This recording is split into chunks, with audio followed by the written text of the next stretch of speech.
Hello everyone, welcome back to another episode of r/Entitled People. In today's episode, entitled sister tries to steal my money. My entitled brother is a psycho. Karen punches kid, cowers before the voice of God. Before we get started, make sure to subscribe so you will never miss a video. So let's get started. Entitled sister tries to steal my money. I don't know if this story really belongs here, but uneasy face. At the time I was 15 and my sister was 9.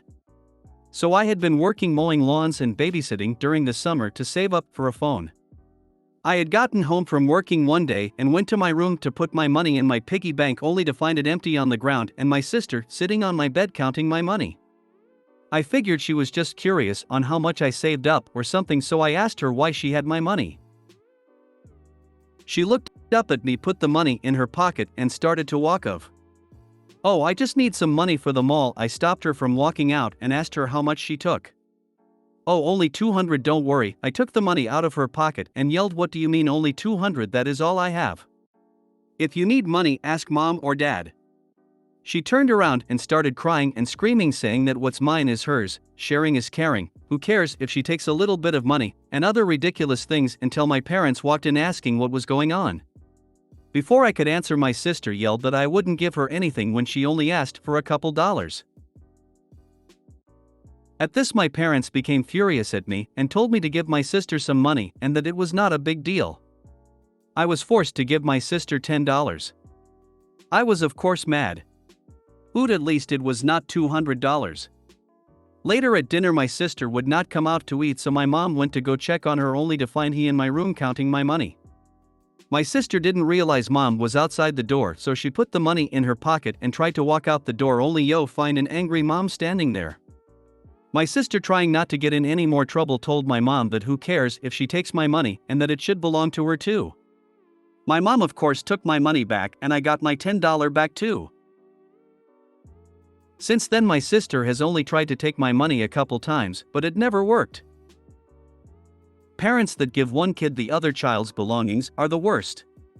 Adults should know better.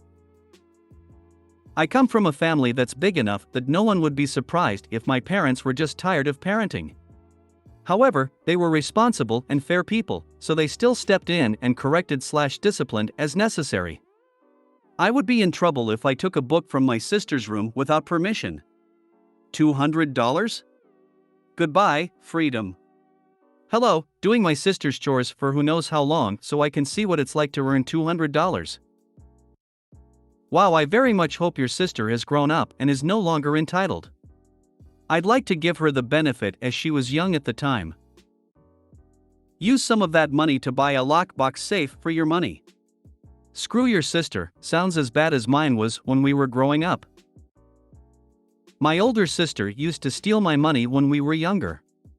She used to ask me, "What are you going to use it for?" She's still an entitled bitch now in our 40s. My GCB tried this shit too. He had spent all of his allowance and tried to raid my piggy bank for everything I had managed to save from my allowance. I threw a rolling pin at his head and got my money back. Your parents better start disciplining the 9-year-old thief before the stupid sister decides to try that in school. She might not enjoy the label, the bullying or juvie, if someone presses charges. Your mom was pretty bad too. She basically gave your sister a green flag the first time to take your money. Good she stepped up the next time, but she did set the rule your sister should have access to your stuff. Definitely don't agree with the mother's actions, but I could give a little leniency with her because it sounded like she thought it was just over a few dollars and not worth the headache. When I was 15, every penny meant the world to me, so if be pissed too, but I think if the mom initially knew it was over hundreds of dollars, she might have had a different tone. Either way, she put it in the kid's head that crying loud enough will get her what she wants. My entitled brother is a psycho. I really don't even like to call him my brother anymore. I don't consider him one. But for the sake of simplicity, that's what I'll call him here. I'm turning 17 on the 29th and this monster is 15. He's been abusive for years. It started off with him lying constantly and being a nuisance to those around him, at home and school. Then he started to get rough, he'd play rough and hit hard. Soon after he started to bully my little sister, which is when him and I started to fight physically and argue constantly. I'd leave marks via scratches and he'd punch and kick, so I'd be the only one to leave marks, which led to me being blamed for everything and punished while he got away scot-free. Starting about 5 years ago, EB has gotten way worse. He's ordering people around as if he were an adult, drawing weapons to hurt us, and hitting us constantly. He takes whatever he wants, he breaks things, ruins the state of the house, tortures my cats, and so much more. No adults do anything about it. Mom only blames it on his ADHD, which he refuses to take medication for. Dad doesn't get involved, and everyone else just doesn't seem to understand. He tried to beat me with a hammer and drill for taking my cat out of his room, and when I ran to Mom, she just scolded me for not telling her about it, but every time I do, she brushes me off. Today he tried to beat me with a pole for not putting a box in the recycling bin. He also cursed me out because I broke the garage door down after he locked me inside. He called me a psycho and yelled that all I know how to do is break things. Even though he broke my door down because I put a lock on it, so did my mom. On top of all of that, EB is spoiled. Mom lets him do whatever he wants. She lets him order us around and she justifies him beating me because she thinks that I was super mean to him as a kid and blames me for him being like this. She blamed me for him starting a fire in the kitchen. She blames me for everything he does. Can someone help me? I need to get a job so I can move out ASAP when I'm 18. I need someone to just parent me for a bit since my own parents can't or don't. Edit, I don't know if having very bad anxiety is cowardly, but I believe I'm far from a coward. Putting myself at risk of harm to protect my sister despite knowing I was gonna get in trouble for it, yelled at and punished. I am no coward. Also refrain from calling me names such as honey please. Edit 2, I've been recording every time he becomes violent. And the reason I am unsure about calling the police until I'm ready to leave is because I honestly don't have the mental capacity to stay here for the aftermath. I'm very depressed and I am trying so hard to not let go, and to go start my life in another state with my best friends. I will do everything in my power to make sure EB is either gone or that my sister is in a good place. Me and my sister do not share a dad, so I will contact him about the entire situation when it's time to put my plans into action. If you're in school, or even just graduated recently, go talk to a teacher or a counselor. This is a dangerous situation. This 100%.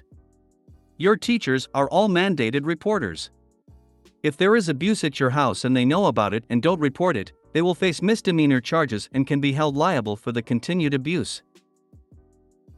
Well, the simple answer is call the police if someone is attacking you. Try and set up a device to record some proof. Nothing is magically going to make him stop. You move out, what happens to your little sister? I was planning on calling the police when I moved out because I know everyone is gonna yell at me for it. Though I've been close to doing it recently. But I really can't handle confrontation. He'll be in a much better position to help sister in the long term if he gets out and gets somewhere safe to live first. With any luck, he'll be able to move her in with him. How will he keep anyone safe if he stays and eventually gets killed or disabled by his brother? Please listen to the other advice here.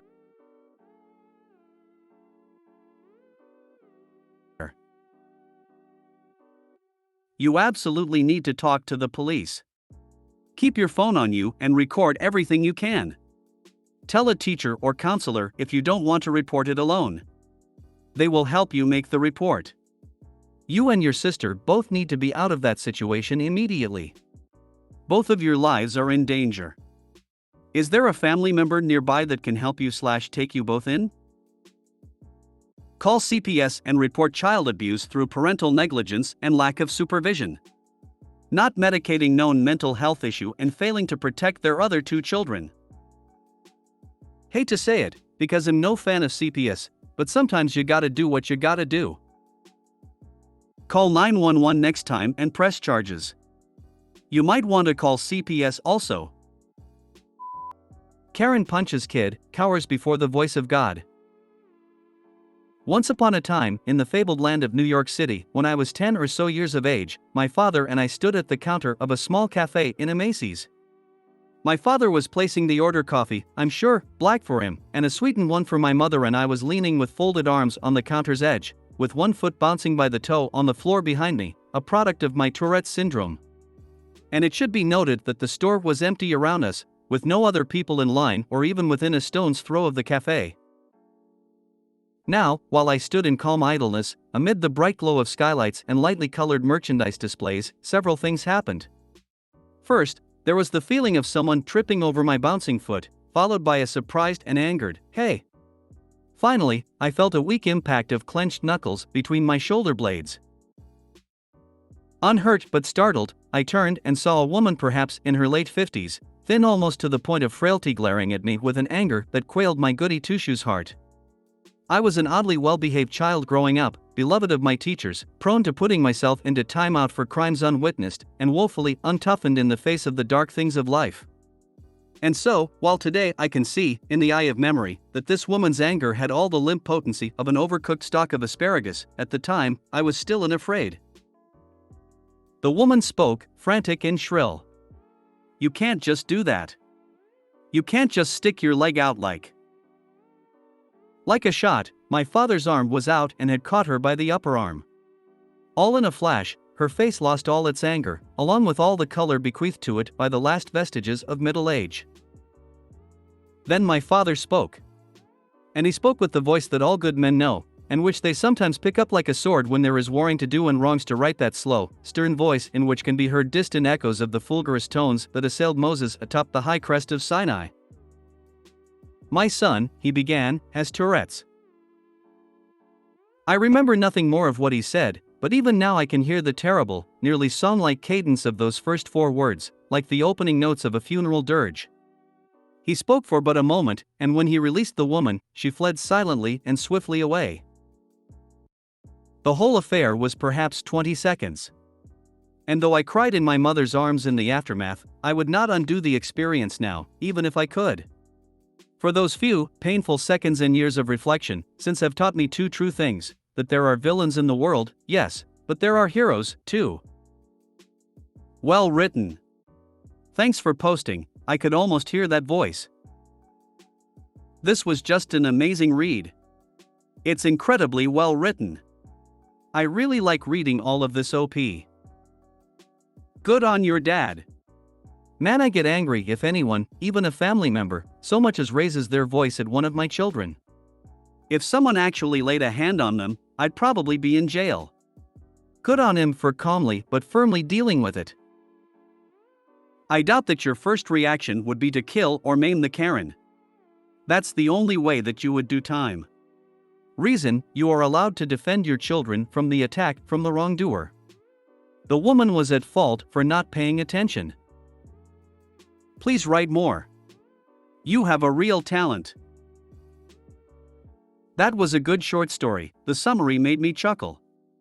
I can picture your father hoisting up his shield, axe thumping rhythmically against it as he prepares to go to war against a swarming throng of middle-aged old crones, roaring viciously at any who dare to lay a hand upon his kin. My son has Tourette's. If you made it to the end of the video, thanks for watching. Don't forget to like, subscribe and share, and we will see you in the next video.